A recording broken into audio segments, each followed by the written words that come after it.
Hi, this is Zachary and Elizabeth, and thanks for tuning in to Simply Enough. If you're liking our podcast, we'd love it if you'd share with your friends and family. And then rate and review to raise our visibility and spread the message of enoughness. We love you, and remember, you are simply enough. Just as you are. Period.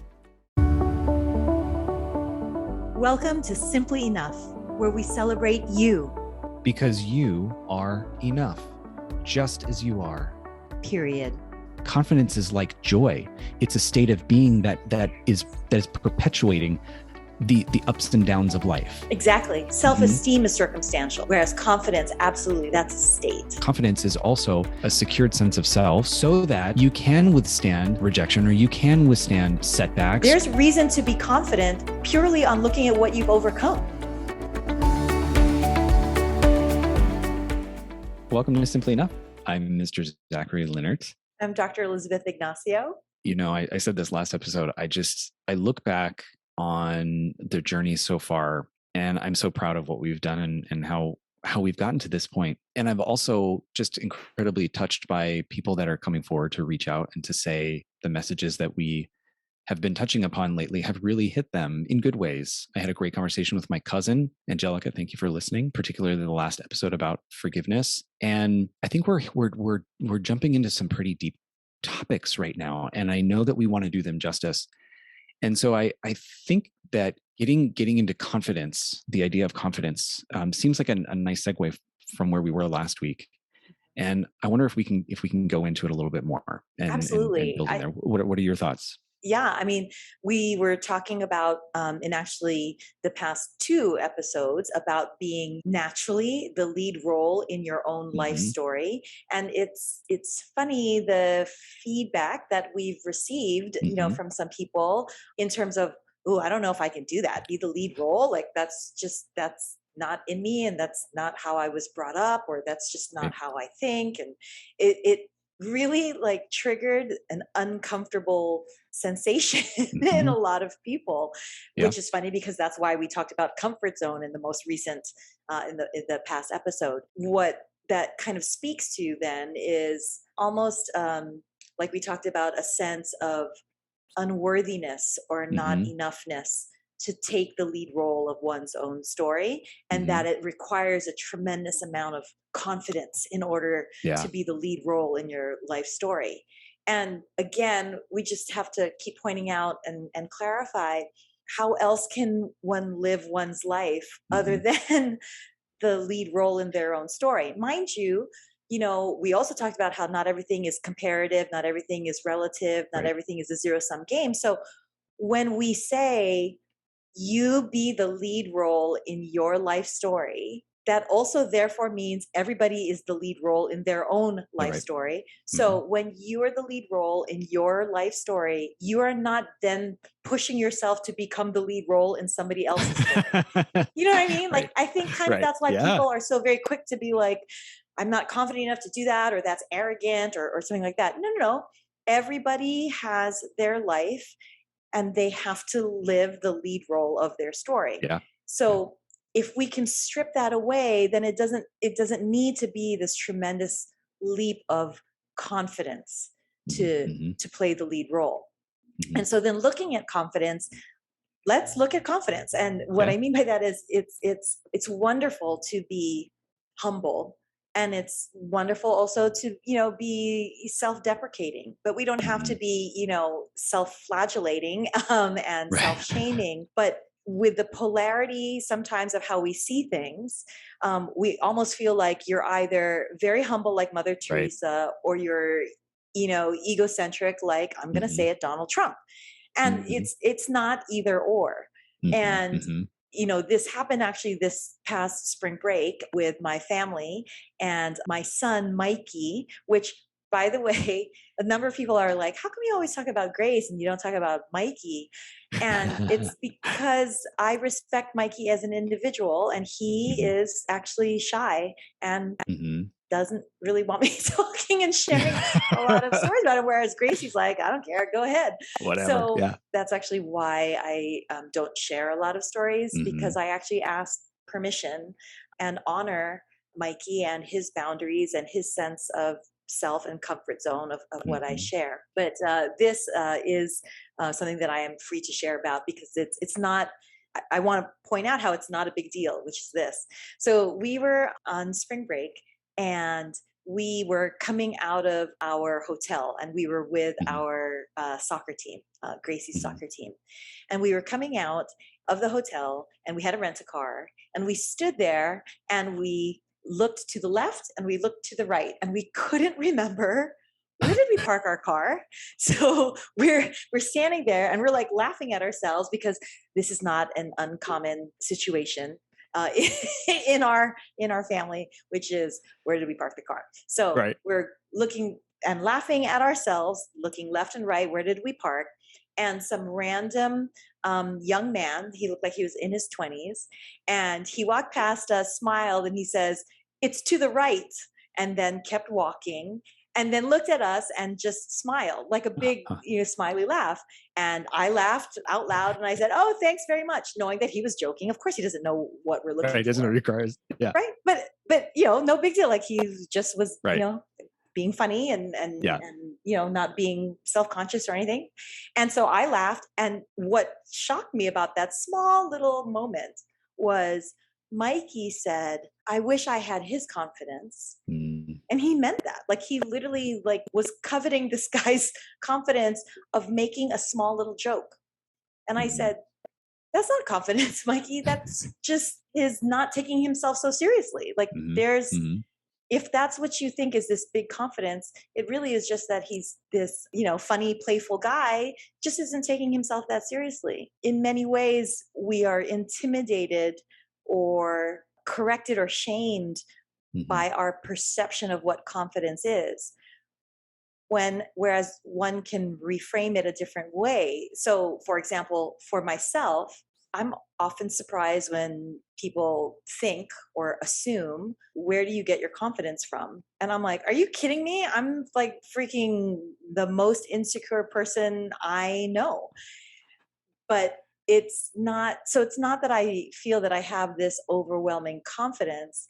I Mhm. just don't have that much of a fear of embarrassment, or I don't have that much of a fear of quote failure, and or I don't have a fear of being told no. So it's not so much that I have all of this confidence, it's just that I don't have that much fear of failure, fear of embarrassment, fear of getting Mhm. a no. So it's a different reframing, Yeah. so that confidence isn't this big elusive thing that you have to work hard to get.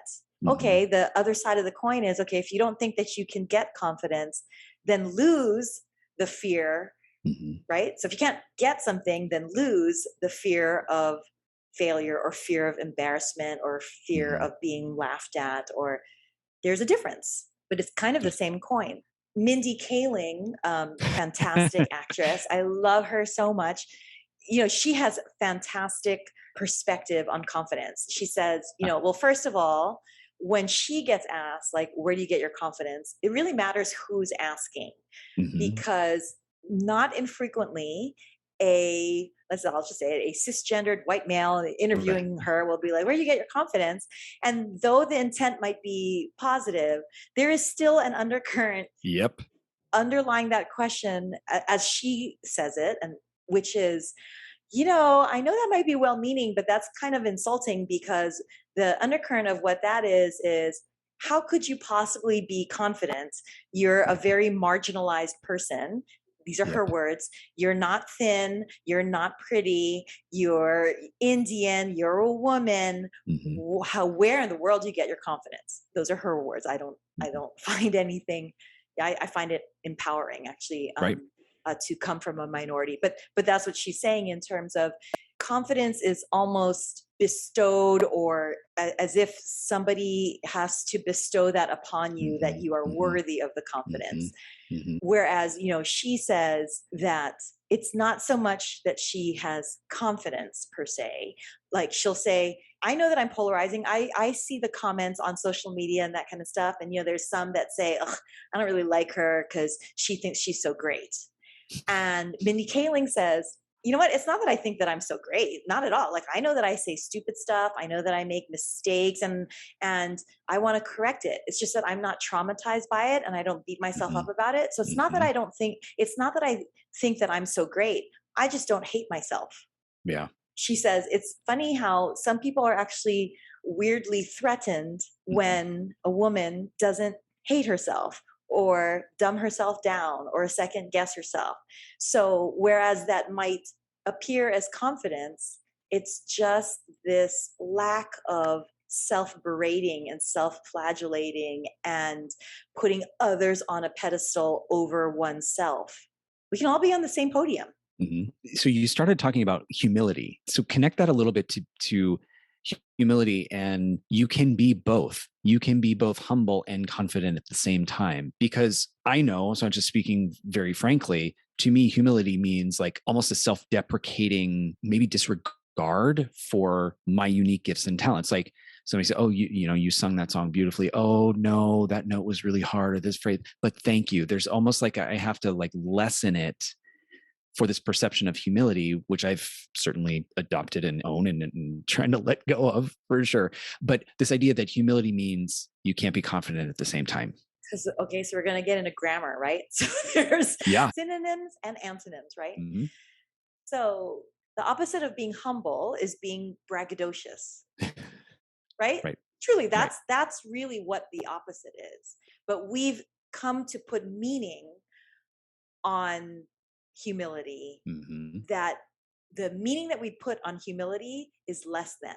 Humility, the meaning that we put on that is comparative. Hmm.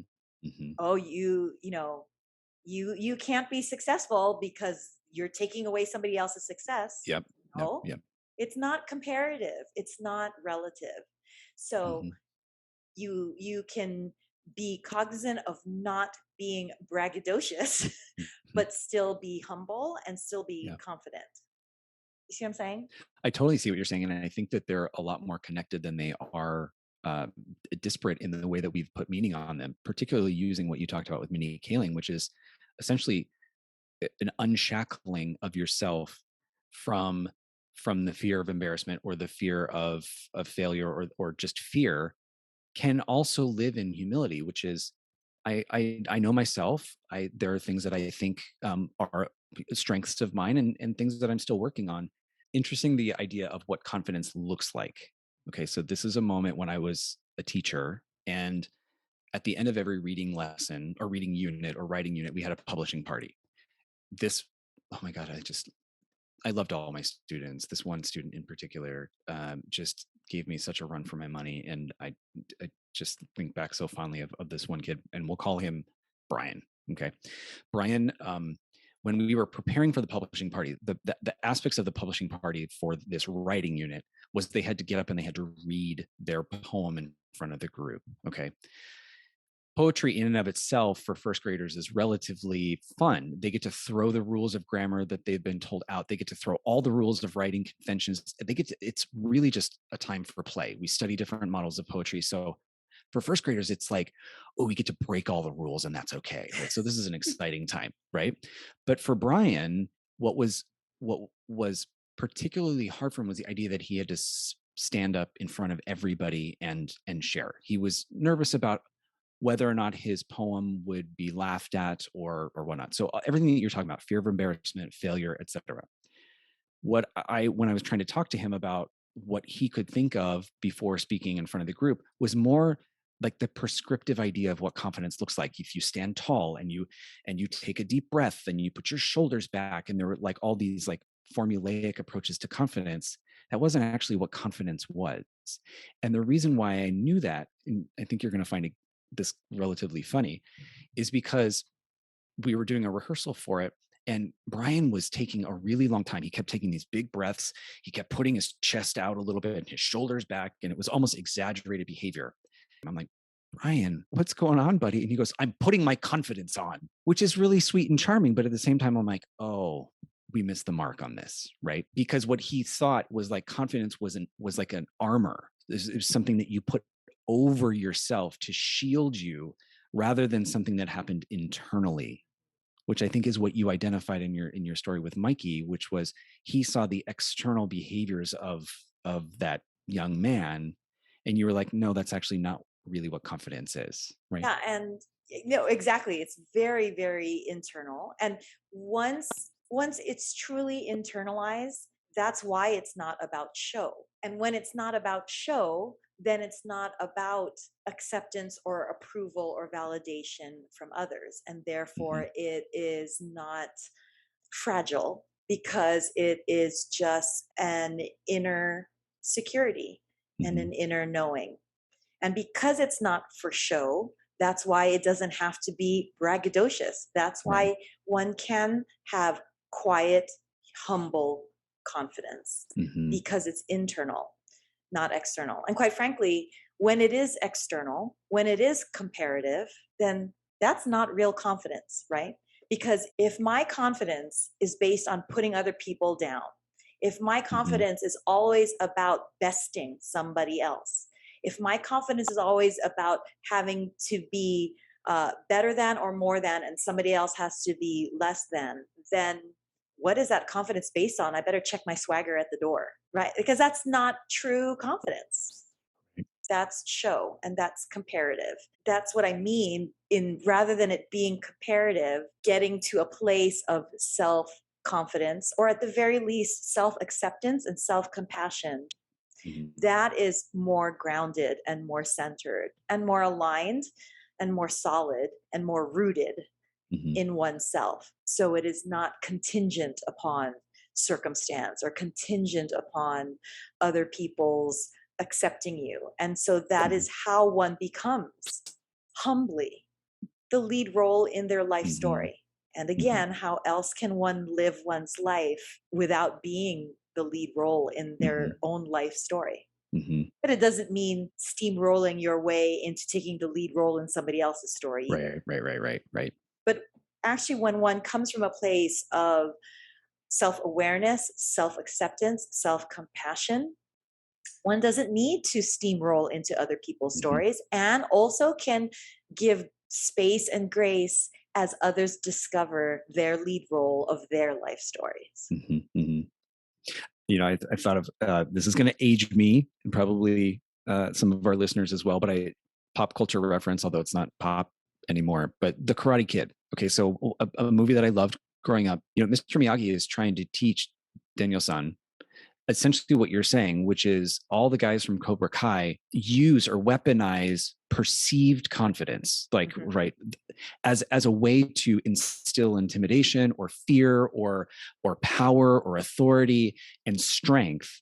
And Daniel in the last scene, you see it beautifully. Like he's grounded, right? He is. I think he's suspended any sense of self-worth from winning or losing the match. It's just doing what he knows to do and who he is and finding that inner peace that Mr. Miyagi tries to teach him, so that it's not an ebb and flow based on a loss or a failure. That it's in many ways confidence is like joy. It's a state of being that is perpetuating the ups and downs of life. Exactly. Self esteem. Self Mm-hmm. esteem is circumstantial. Self esteem is contingent upon a situation and validation. Mm-hmm. You're absolutely right. That's self esteem. Very fragile, Mm-hmm. very dependent on external, and therefore somewhat showy. Whereas confidence, absolutely, like you said, which is rooted in self awareness, self compassion, self security, that's a Mm-hmm. state of being. When we feel like everything is a game or a piece of the pie and who gets a bigger Mm-hmm. piece of the same pie, as opposed to just realizing we're all on the same journey, there's a lot that actually connects us and is similar than that there is dissimilar. And we give ourselves space and grace, which allows us and teaches us how to give others space and grace. That's just how we all shift to just kind of a higher sense of self. When we talk about again humility, and you were saying how you feel like you don't want to brag and you always have Mm-hmm. to lessen the compliments, Yep.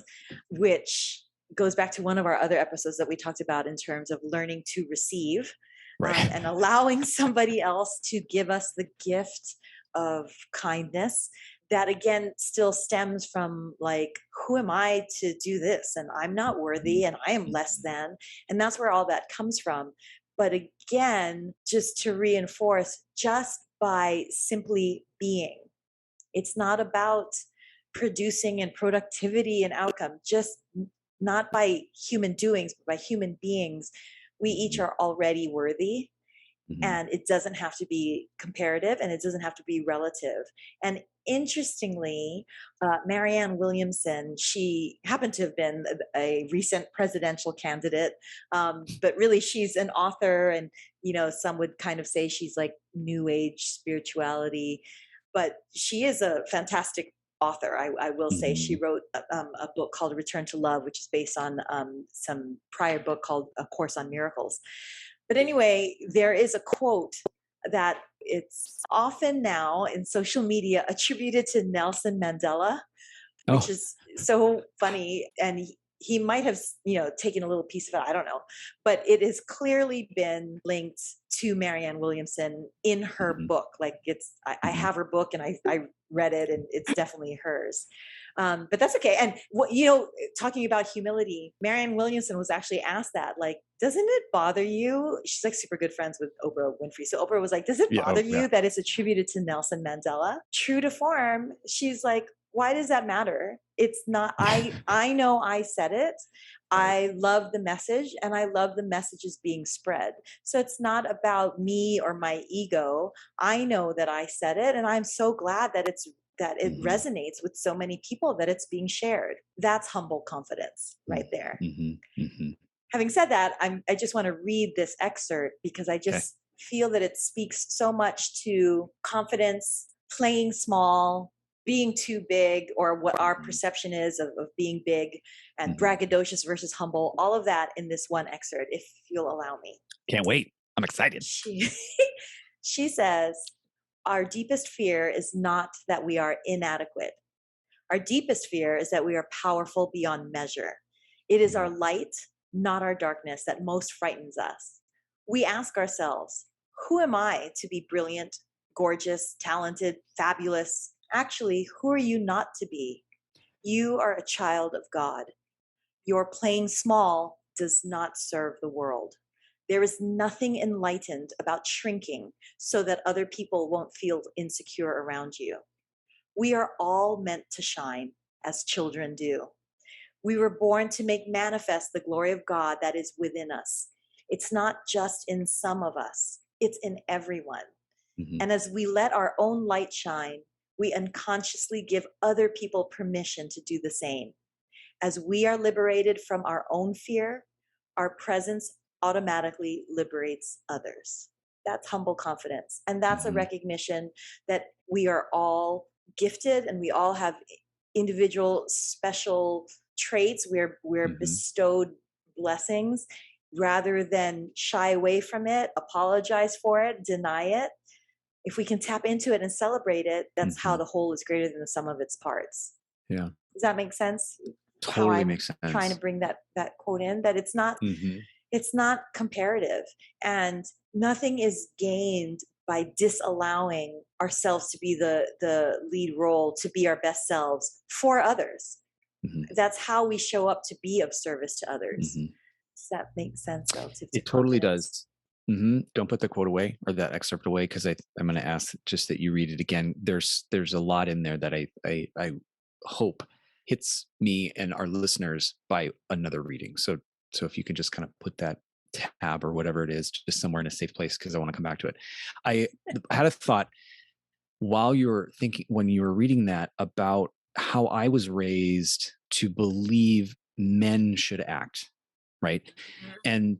And the idea of a paradigm of masculinity that I have broken time and time again as I've gotten older and just who I was, like that just a lot of it didn't feel right.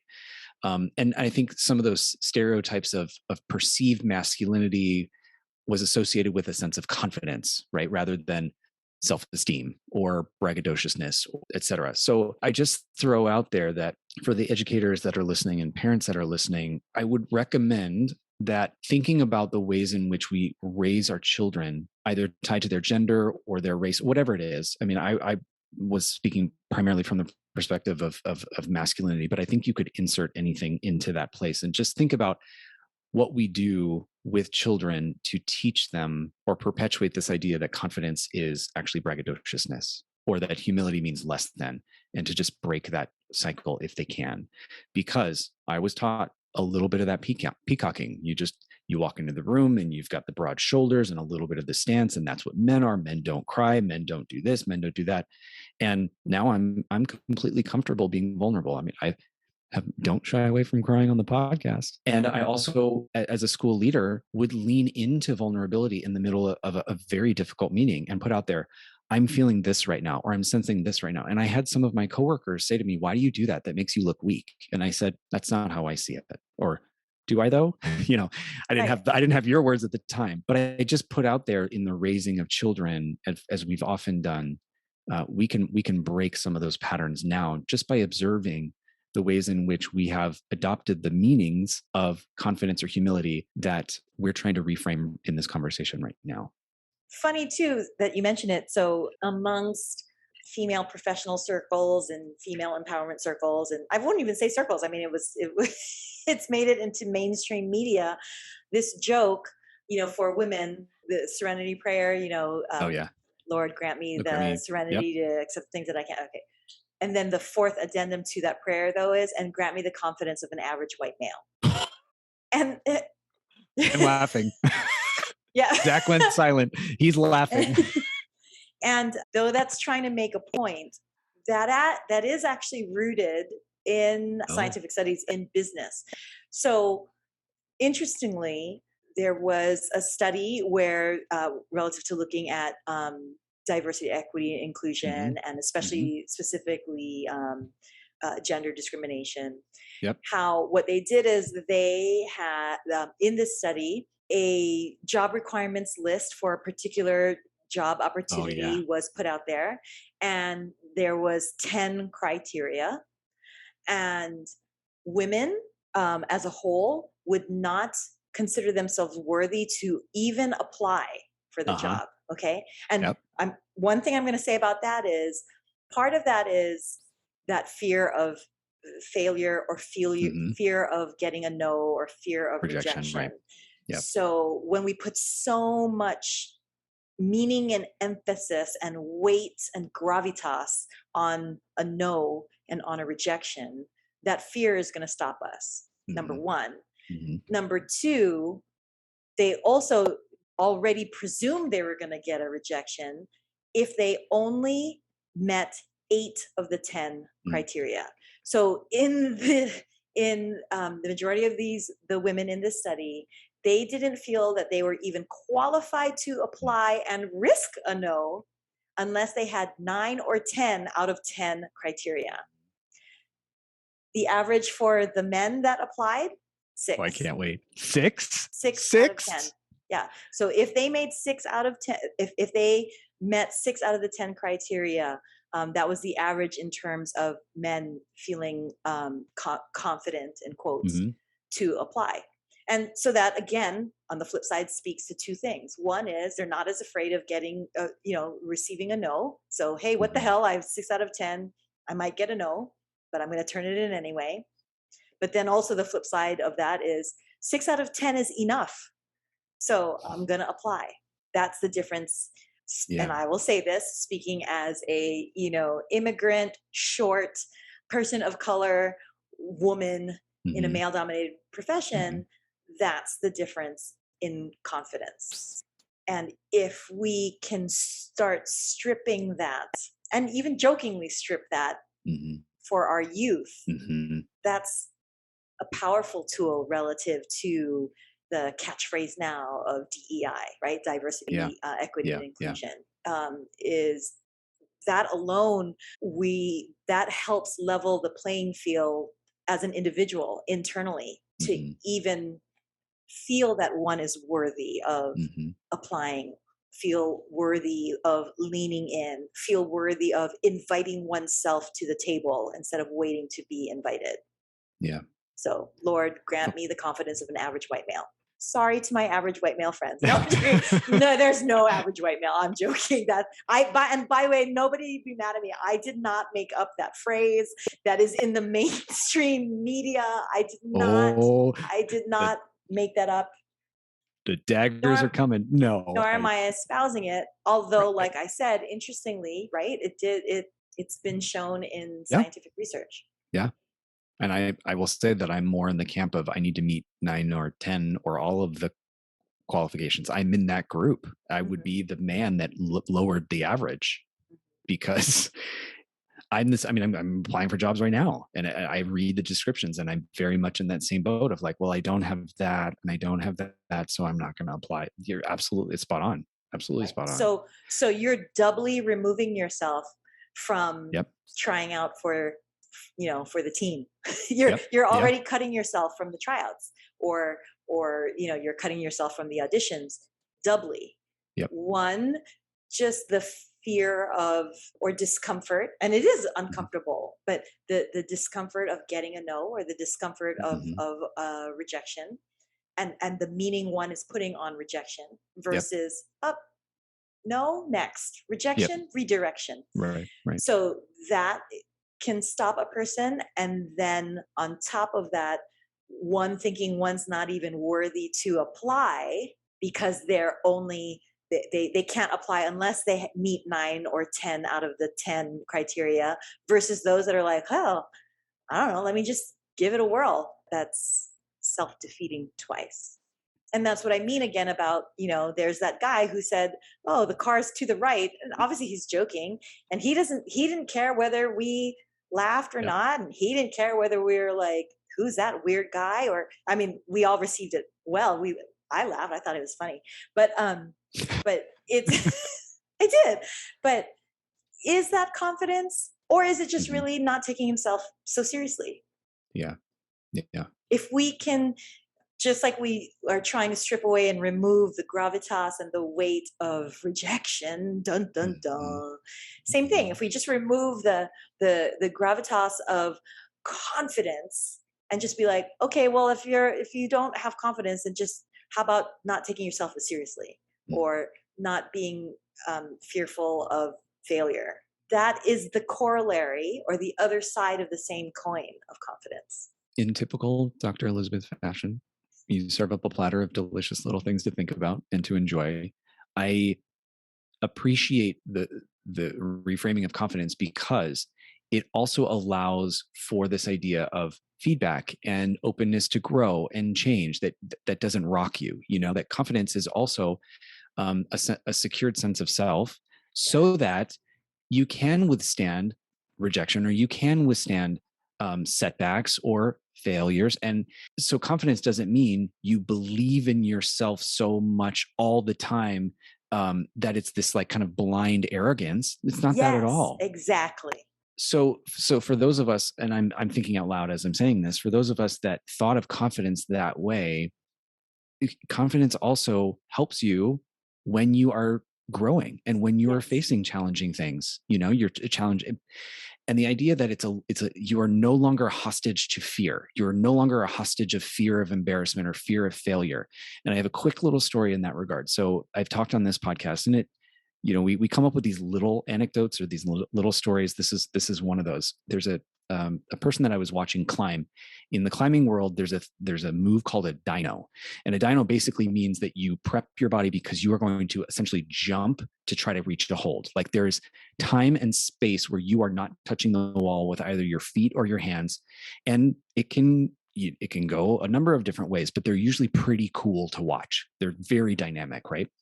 There was a guy that was climbing, and he was working on this dyno quite a few times, and he was getting it, but then he was having problems with the rest of the problem or the route.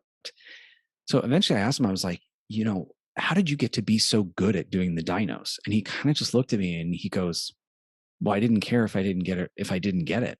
And I said, well, yeah, I mean, naturally. He's like, no, I don't care if people see me go to do it and I don't get it.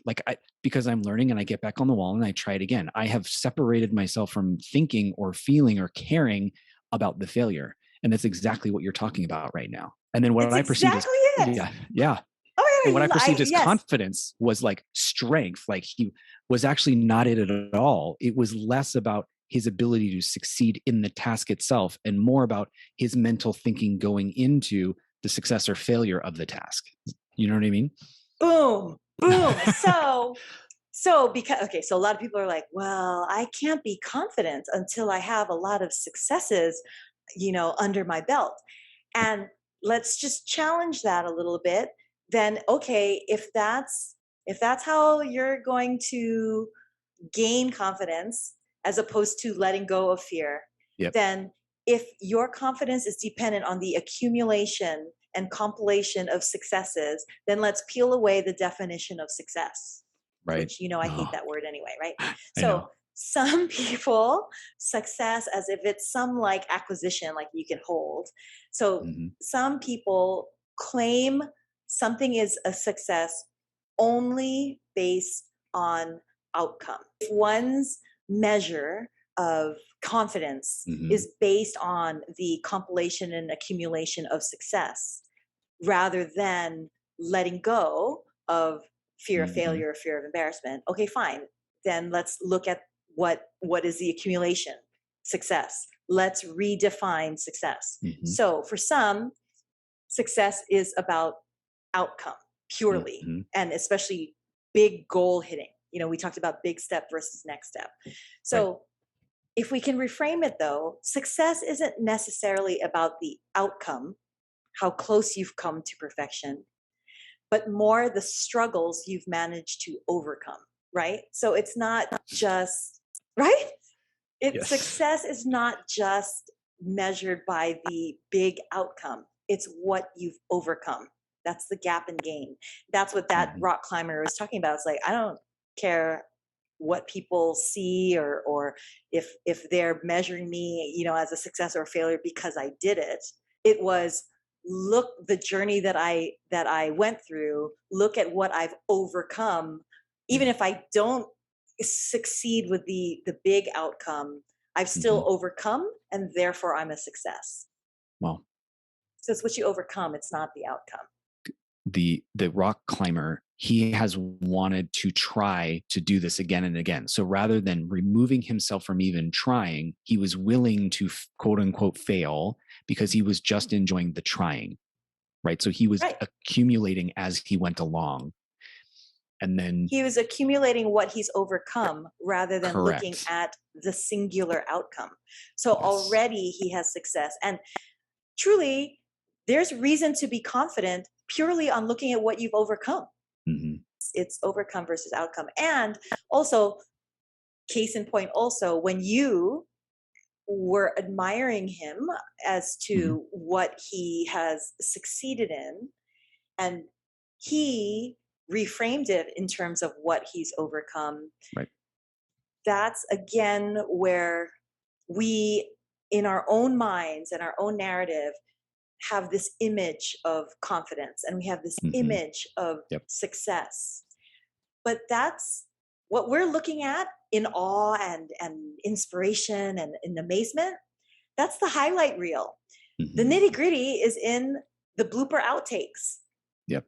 Everybody goes through the blooper outtakes. People who have truly, quote, succeeded, they are successful because of their blooper outtakes, not because of Hmm. where they've arrived. Hmm. I think we might have told this on the podcast already, or it might have just been between us. But it's just funny that when I was a second year ortho resident, and I was on my sports, which is the arthroscopy Hmm. rotation. And my chief resident saw me in tears, which I often tried to hide. I would like go in the Hmm. stairwell by myself and cry, that kind of stuff. But he saw me in tears, and thank God he ended up being one of my best friends, and he's married to my best friend. But he saw me in tears, and he's like, What's the matter?"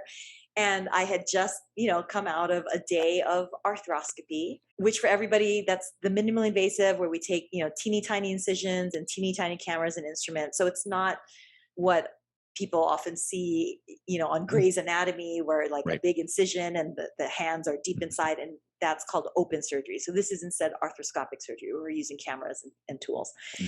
And I was saying, I'm just not meant to be a surgeon. That was such a hard day, and this has actually been quite a hard rotation. And so I'm not meant to be a surgeon, or at the very least, maybe I'm still meant to be a surgeon, but I'm definitely not meant to be a sports medicine arthroscopist. And God bless my chief resident. He was like, no, because you haven't had your 276 arthroscopy. I'm like, what are you talking about? And am I ever going to get to that number anyway? But what are you talking about? He said, oh yeah, like just like for me, and he ended up also being a sports medicine doctor, arthroscopist as his specialty. He said, oh yeah, you're just going to be struggling along, and it's hard. It's like nobody was born and with these surgical tools in their hand. And so Mhm. it's a skill, and you're going to struggle, and you're going to learn different things along the way throughout your 273rd and 274th and Mhm. 275th case, and you're learning and struggling, and then all of a sudden that 276th one, it all clicks. Yep. And then look at, and he's right. I mean, look at me. I exclusively now am a sports medicine Yeah. arthroscopist. Like that's all I do, and Mhm. teach other surgeons how to do arthroscopy. But boy, those blooper outtakes, were necessary. So whatever Yeah. confidence people might see, like, oh, like Mindy Kaling, oh, what does she think that she's so good? Does she think that she's, a great arthroscopist? Yeah, but that's because I earned it. You know Right. what I mean? Right. And Right. and it's not that I am entitled to it. I worked for it and I earned Right. it, and Right. I proud of the journey. And I can look, even with enjoyment, hard as it might have been, or frustrating as it might have Mhm. been. I can look at the journey now in hindsight with joy in relishing the journey and laughing at. That's what I Right. mean about not taking oneself so seriously. Laughing at myself Mhm. through my blooper outtakes. Right. I totally know what you mean. Um, and I just think back to the story I shared about little Brian. I taught him the highlight reel rather than the blooper reel, which is okay. If you stumble through the words and people laugh, that's going to happen. You're 7 years old. You're writing a poem essentially for the first time in your life. There are a lot of firsts going on here. Okay, that may happen. And it might Rather happen 275 it's times, not 75 just the times. first time. Right. And it's okay. And in removing that stigma, and in removing that weight, and in removing Mhm. that shame, shame lives in the dark, right? And fear lives in the dark. If you put a light on it and you give it a Yeah. name and you talk about it, it reduces and Mhm. diminishes the power of it, and thus reduces and diminishes the fear of it. I can walk around with an umbrella all day because it might rain, because there's some clouds in the sky. So I'm going to walk around with an umbrella because it might rain. Right. But if I peek my head out from underneath the umbrella and actually look out, and maybe even take down the umbrella, it's a sunny, beautiful day. Yeah. The umbrella doesn't need to be up all the time. And my putting down the umbrella and enjoying and witnessing and relishing the sunlight doesn't make me braggadocious. Yeah, it doesn't. And also, if you get a little rain on you, Doesn't mean you're a how, failure. it doesn't mean you're a failure. I want to come back to that excerpt again. In previous episode, we talked about, for those of us who are learning to move from doormat to taking a stand, as we are learning to be the lead role in our own story. And if we take the metaphor of being on stage, sometimes the act of just stepping out onto stage can be a big step for those of us, right? As we are learning to reframe our thinking about confidence, confidence is no longer allowing yourself to be a hostage to fear of failure or rejection. And humility can act in alignment with confidence. They're not mutually exclusive. You said this is not a zero-sum game, and there's a difference between confidence and being braggadocious. I just love that word. It's so yummy, braggadocious. That as we are all growing, that it's going to take 274 times to step out on that stage, potentially before you feel that sense of self-assuredness, so that that confidence is perpetual in the same way that joy is, and that your self-esteem is situational.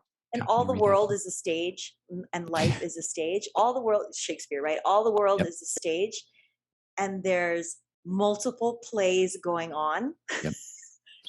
And so you have your play and you're the role in your play, and I have my play and I have my role in that play.